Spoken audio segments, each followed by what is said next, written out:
देखिए, हम जो फसल उत्पादन में चौथा अध्याय हमारा जो है जिसका नाम है उर्वरक, इसके पहले भी हमने जो पिछले अध्याय में पढ़े है ना, उसमें हमने खाद पढ़े थे। ठीक है, उसके पहले हमने एक पादप पोषण पढ़े थे, जहां पे मैंने आप लोगों को ये बताया था कि भैया पौधों के लिए कौन कौन से पोषक तत्व की आवश्यकता पड़ती है। तो आपने जो मुख्य पोषक तत्व थे उसमें नाइट्रोजन, फास्फोरस और पोटास के बारे में ऑलरेडी पहले से पढ़ चुके हैं कि इनका महत्व क्या होता है, इनको डालने से क्या हो जाता है, या इनकी कमी से पौधों को क्या क्या नुकसान होता है। लेकिन हम यहाँ पर उर्वरक की बात करें तो उर्वरक के बारे में आप ऑलरेडी पहले से जानते हो कि उर्वरक वे रासायनिक खाद होते हैं जिन्हें हम फैक्ट्री या कारखानों में तैयार किए जाते हैं, है ना, उसे हम क्या बोलते हैं, उर्वरक। तो उर्वरक की परिभाषा नहीं पूछेगा क्योंकि ये अध्याय आपका सीधा आएगा 4 अंक का, 4 अंक का क्वेश्चन आएगा। तो यहाँ पर क्वेश्चन किस प्रकार से या प्रश्न आपसे किस प्रकार से पूछेगा वो देखिए। तो आपसे पूछा जाएगा कि नाइट्रोजन युक्त उर्वरकों के नाम बताइए तथा उसमें प्रतिशत मात्रा बताइए। मतलब क्वेश्चन आपको ये बोलेगा कि भैया नाइट्रोजन युक्त कोई 4 उर्वरक का नाम बताइए और उसमें कितने % मात्रा होती है वो बताइए। तो हम पहले उर्वरकों का वर्गीकरण देखते हैं कि इसे कितने भागों में डिवाइड किया गया है। तो पहला है नाइट्रोजन युक्त उर्वरक। नाइट्रोजन युक्त उर्वरक का मतलब होता है ऐसे उर्वरक जिसमें नाइट्रोजन उपस्थित हो, है ना। और दूसरा है फास्फोरस युक्त उर्वरक, मतलब ऐसे उर्वरक जिनमें फास्फोरस हो। तीसरा है पोटास युक्त उर्वरक, है ना, जिनमें पोटास की मात्रा पाई जाएगी उसे हम पोटास युक्त उर्वरक में रखेंगे। चौथा हमारा है, चौथा उर्वरक है मिश्रित उर्वरक। मिश्रित उर्वरक मतलब जिसमें 1, 2 या तीनों पोषक तत्व हो, जैसे डीएपी, डाई अमोनियम फास्फेट, है ना, ये एक मिश्रित उर्वरक के अंतर्गत आएगा क्योंकि इसमें तीनों पोषक तत्व होते हैं, है ना। जटिल उर्वरक, मिश्रित और जटिल उर्वरक सेम होते हैं, थोड़ा सा अंतर होता है कि जटिल उर्वरक में 2 या 2 से अधिक पदार्थ रहते हैं और वो जटिल रूप में मतलब पास पास में रहते हैं, बहुत ज्यादा उनकी प्रतिशत मात्रा रहती है। जैव उर्वरक, जैव उर्वरक इसकी एक सिंपल सी परिभाषा है, सूक्ष्म युक्त जीवाणु, जैव उर्वरक सूक्ष्म जीवाणु युक्त एक टीका है, सूक्ष्म जीवाणु युक्त एक टीका है जिसे हम जैव उर्वरक कहते हैं। आपने सुना होगा राइजोबियम कल्चर, है ना, तो राइजोबियम कल्चर जैव उर्वरक के अंतर्गत आता है। इसे हम जब पढ़ेंगे, जब मैं और डिटेल्स से आपको समझाऊंगा कि क्या होता है, राइजोबियम क्या करता है। तो हम सबसे पहले देखते हैं नाइट्रोजन युक्त उर्वरक। नाइट्रोजन युक्त उर्वरक में पहला है सोडियम नाइट्रेट, है ना। सोडियम नाइट्रेट में नाइट्रोजन की मात्रा 16% पाई जाती है।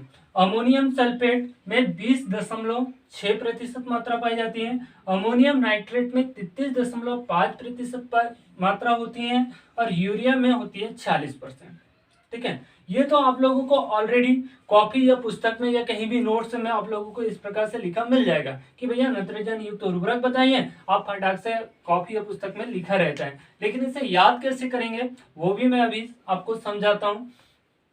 इतनी सारी चीज याद करने के लिए छोटी सी बात बताता हूँ कि नाइट्रोजन जो है, नाइट्रोजन की बात, नाइट्रोजन की सबसे पहले जो खोज थी वो डेनियल रदरफोर्ड नामक व्यक्ति ने की थी, है ना। और इसको याद करने के लिए आपको सिर्फ इतना सा याद करना है, यहाँ पर एक कोड लिखा है जिसका नाम है सनासन। क्या याद रखना है, सनासन, सनासन यूरिया। नाइट्रोजन युक्त उर्वरकों को याद करने के लिए आपको क्या याद रखना होगा, सनासन यूरिया। अब ये सनासन यूरिया क्या है, 2 की जोड़ी बनाओ इसमें, sodium nitrate, sodium nitrate, ammonium sulphate, ammonium nitrate और यूरिया। क्या याद रखना है हमें, सनासन यूरिया। फिर दो सनासन यूरिया याद रखना है। सनासन यूरिया याद हो गया तो हमारा 4 नंबर का क्वेश्चन परफेक्ट पक गया दोस्त। तो इतना पहले तो हमें ये याद करना होगा, पढ़ना होगा, उसके बाद हमें सिर्फ याद करना है सनासन यूरिया। यदि सनासन यूरिया याद हो गया तो आसानी से याद हो जाएगा sodium nitrate, ammonium sulphate, ammonium nitrate. अब रही बात भैया इनमें परसेंट मात्रा की, है ना, कि इसमें प्रतिशत मात्रा कितनी होती है। तो प्रतिशत, इस कोड को यदि हम याद रखते हैं तो प्रतिशत मात्रा भी इस प्रकार से याद रखिएगा, है ना। पहला है 16, दूसरा है 20, तीसरा है 33 और चौथा है 46। अब क्या है, पहला 16, दूसरा 20, तीसरा 33 और चौथा 46। अब ये कैसे याद रहेंगे सर? तो इसे याद रखने के लिए देखो, कभी भी एक थोड़ा सा इसे मजाक में ले जाते हैं तो ज्यादा इजी रहेगा। जब 16 साल का होता है कोई बंदा, तो उसकी शादी की अक्सर करके चिंता होने लग जाती है कि भैया 16 साल, अब लड़के की कुछ साल बाद शादी के लिए तैयार हो जाएगा। माँ बाप यहाँ से पैसा कमाना चालू कर देते हैं अपने बच्चे के लिए शादी के लिए। कितनी साल की उम्र में? 16। जब 20 साल का होता है तो उसके लिए लड़का लड़की वड़की देखना चालू हो जाता है। जब जाके उसकी 33 साल में शादी होती है और 46 साल में वो खुद ही जीवन की गृहस्थी में घुस जाता है। मतलब हमें क्या, ऐसा कुछ नहीं है, इसे याद करने के लिए बनाया मैंने।